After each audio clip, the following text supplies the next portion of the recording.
Something that I'm guilty of, and something that I feel many people struggle with, is the fact that faith can actually become a private little checkbox, right? Just polite on Sundays, but then it's powerless during pressure. And the idea here, and the thing that we're going to see in Deuteronomy chapter 11, is that worship that isn't practiced daily will actually not withstand crisis. And that in Deuteronomy chapter 11, we'll hear Moses call Israel to love God, teach their children, and link obedience to blessing in the land. In this episode, I'm going to give you one immediate action to turn doctrine into daily discipleship. In this episode of Biblical Unlocks, this show is designed to help build your habit of reading the Bible, understanding the Bible, and applying it in your daily life. If you enjoy episodes like this, please consider following and rating the show. It's free, it helps me out a lot, and you can always change your mind later. Now let's get a little bit of context into the chapter.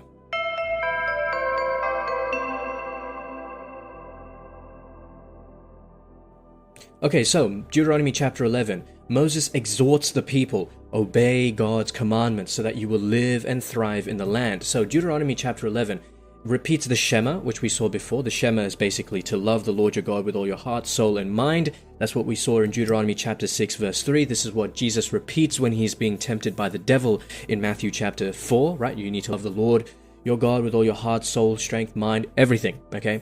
And here, what is being warned here is that if you forget this key principle, this will bring exile and ties blessing and curse, right, to covenant obedience. If you follow God, you'll be blessed. If you don't, you'll be cursed. Now, obviously, this is a sort of theme that is going to be present throughout the Bible, blessing and curse, obedience to the covenant. But what we'll see later on, especially in the wisdom literature, is that this is not always the case, especially with the story of Job, which we'll actually read right at the end of this year. So hopefully we'll be able to stay on track and read till that point. Okay, let's take a look at verses 1 to 7. This is going to be the call to obedience, to love God and keep his statutes, right? And the engagement question for this section is, do I actually structure my life so obedience is likely and not merely ideal? Okay, let's read verse 1. You shall love the Lord your God, therefore, and keep his charge, his decrees, his ordinances, and his commandments always. Remember today that it was not your children who have not known or seen the discipline of the Lord your God, but it is you who must acknowledge his greatness, his mighty hand, and his outstretched arm, his signs and his deeds that he did in Egypt to Pharaoh, the king of Egypt, and to all his land, what he did to the Egyptian army, to their horses and chariots, how he made the water of the Red Sea flow over them as they pursued you, so that the Lord has destroyed them to this day, what he did to you in the wilderness until you came to this place, and what he did to Dathan and Abiram, sons of Eliab, son of Reuben, how in the midst of all Israel the earth opened its mouth and swallowed them up, along with their households, their tents, and every living being in their company. For it is your own eyes that have seen every great deed that the Lord did. Okay, biblical unlock number 1, right? So the call to obedience here, love God, keep his statutes, right? So why do we need to keep repeating the same command to love and obey? Isn't one reminder enough, right? No, the repetition actually trains affection. Moses insists sustained obedience is less about information, right? What you know, and more about formed love, regular practices that make love habitual, whether it be teaching, binding, writing. Obedience becomes the fruit of repeated, embodied rehearsals of devotion. This is why we need to continue to love and serve the Lord our God. The church father Augustine reminds us of this, right? He reminds pastors and priests and teachers that law must aim at shaping desire. Commands are not ends, but they are means to cultivate love. This is really important. Formation is more important than mere rules that you preach. It's a lifestyle. Okay, now let's read verses 8 to 15. This is going to be teaching your children and remembering God's provision, right? So, engagement question now, how will my family remember God when life is comfortable? Okay, let's read verse 8. Keep then the entire commandment that I am commanding you today, so that you may have strength to go in and occupy the land that you are crossing over to occupy, and so that you may live long in the land that the Lord swore to your ancestors to give them and to their descendants, a land flowing with milk and honey. For the land that you are about to enter to occupy is not like the land of Egypt from which you have come, where you sow your seed and irrigate by foot like a vegetable garden. But the land you are crossing over to occupy is a land of hills and valleys, watered by rain from the sky, a land that the Lord your God looks after. The eyes of the Lord your God are always on it, from the beginning of the year to the end of the year. If you will only heed his every commandment that I am commanding you today, loving the Lord your God and serving him with all your heart and with all your soul, then he will give the rain for your land at season, the early rain and the later rain, and you will gather in your grain, your wine, and your oil, and he will give grass in your field for your livestock, and you will eat your fill. Again, the same sort of idea, right? Keep then the entire commandment that I'm commanding you today, right? So that you may have strength to go in and occupy the land that you are crossing into. This is so important, to keep the commandments of the Lord, to keep the commandments of the Lord, right? And then he will give you rain. He will give you all of these things. And what is the consequence of this? Why is this so important? You have to make sure that this is something not only that we keep to ourselves, but we teach. We keep teaching our children to remember God when the novelty of God wears off. The relationship we have with God, it is not merely something that we can put on a shelf. It's not merely something that we can tick off. It is a lifestyle. It is a relationship that we need to continually partake in, day in, day out. It is durable. It is ritualized, but it is repetition that is embedded within family life. We need to make sure, as John Chrysostom says, right, to make sure that scripture is accessible in family life. Okay, let's read verses 16 to 28 now. The focus here is going to be prosperity can actually lead to forgetting. So this is a warning. And the engagement question to stay focused is, what pattern protects my heart from becoming self-sufficient?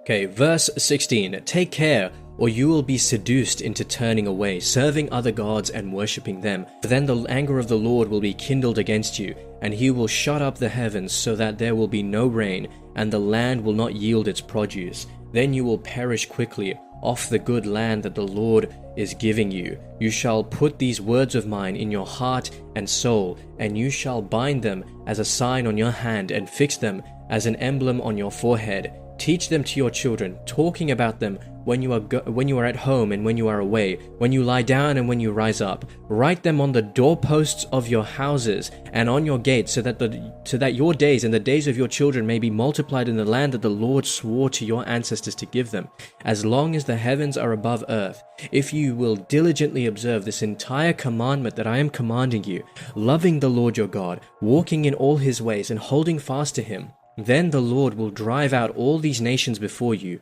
and you will dispossess nations larger and mightier than you. Every place on which you set foot shall be yours. Your territory shall extend from the wilderness to the Lebanon, and from the river Euphrates to the western sea.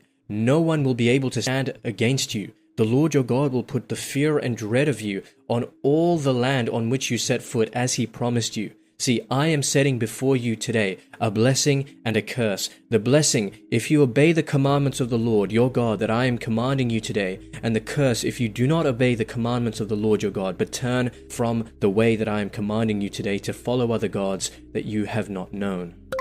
So Deuteronomy chapter 11, verse 26 to 28.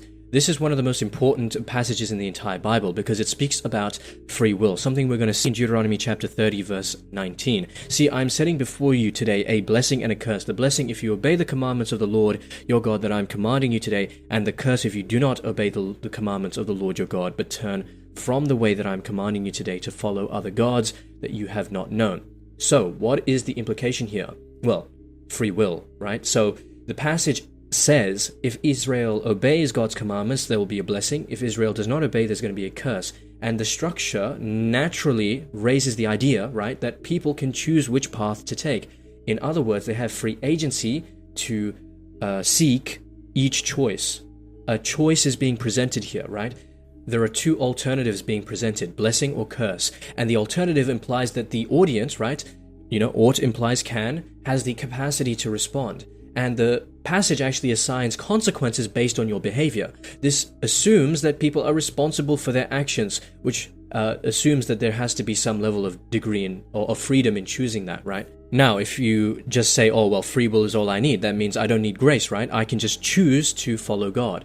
Not so fast, right? Grace is still necessary. Humans can choose, but they need God's grace to fully choose and persevere in the good. That's where cooperation with God, or synergy, is important, right? There's a cooperation between human freedom and divine grace. That is, God initiates grace, but humans freely cooperate with it. So salvation involves both God's action and humans' response, right? So God is presenting a real choice here. Humans are responsible for their response, right? Blessing or curse follows that response, in line with your own free will.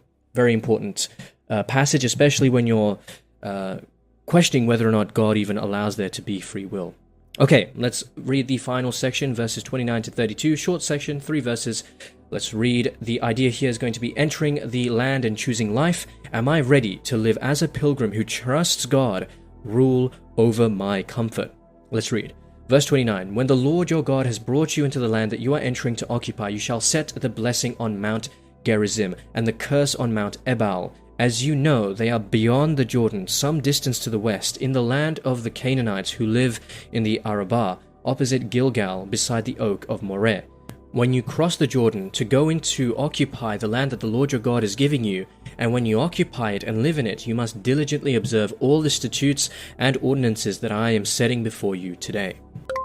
Final biblical unlock. What does choose life look like when you're finally settled? All it means is that you need to choose it weekly, not once off. You need to choose justice, practicing Sabbath, teaching the next generation, refusing the drift into syncretism. It is a daily revisiting of the covenant so that settlement becomes a stewardship, not a softening, right? When you go into the land that the Lord your God is giving you, you must diligently observe all the statutes and ordinances that I'm setting before you. Not some. Have we been able to follow all these statutes? No. So let's look and see how this chapter fulfills the one who did.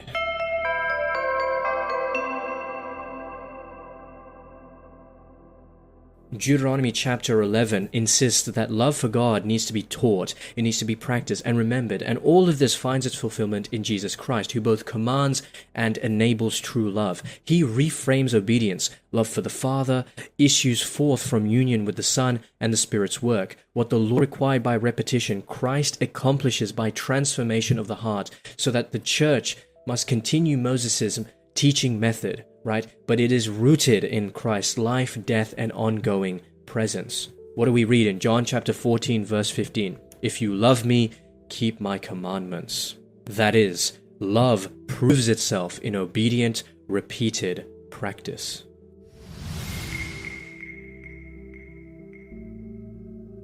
If you think about it, Deuteronomy chapter 11, verse 26 to 28 is instrumental in understanding the concept of free will in the Bible. See, I'm setting before you today a blessing and a curse. The blessing if you obey the commandments of the Lord your God that I'm commanding you today, and the curse if you do not obey the commandments of the Lord your God, but turn away from the way that I'm commanding you today to follow other gods that you have not known. So this is critical in free will theology. So I think it's important that we remember this, that we try and live by this, knowing that we have something at our disposal. There is a choice at our hands, and we can either choose to follow God or choose to follow ourselves. And the second thing is, there's a safeguard that God instructs, or that Moses communicates, that when you go into a land which is prosperous, you're probably going to forget God. So you need to have a safeguard to remember God whenever you are prosperous.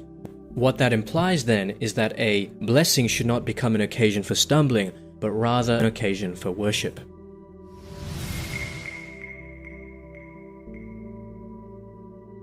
Alright, well that's it for this episode of Biblical Unlocks. What did we learn? We learned that Deuteronomy 11 links love and law, right? Repeated practice forms affections that make obedience lasting. And family discipleship matters, right? Memories built by small, repeatable rituals that are embedded in ordinary life. But prosperity is a spiritual hazard. If you see pre-planned practices of gratitude and generosity, that actually protects devotion even when you're being blessed innumerably or incomparably compared to previously. So, the thing that we saw though, right at the end, was Deuteronomy chapter 11, verse 26 to 28. See, I am setting before you today a blessing and a curse. What does that mean? That means we have free will to decide what we will do with God's divine grace. Will we cooperate with it or will we reject it? The choice is ultimately yours. Next time, we're going to move from teaching and choice into covenant holiness in Deuteronomy chapter 12, and we'll ask how worship, place, and communal purity shape a people who live under God's rule. You don't want to miss it. So that's it for this episode. If you enjoy episodes like this, please consider following and rating the show. It's free, it helps me out a lot, and you can always change your mind later. Otherwise, just have a blessed day. And remember, if you're not in your word, you're in your feelings. Godspeed.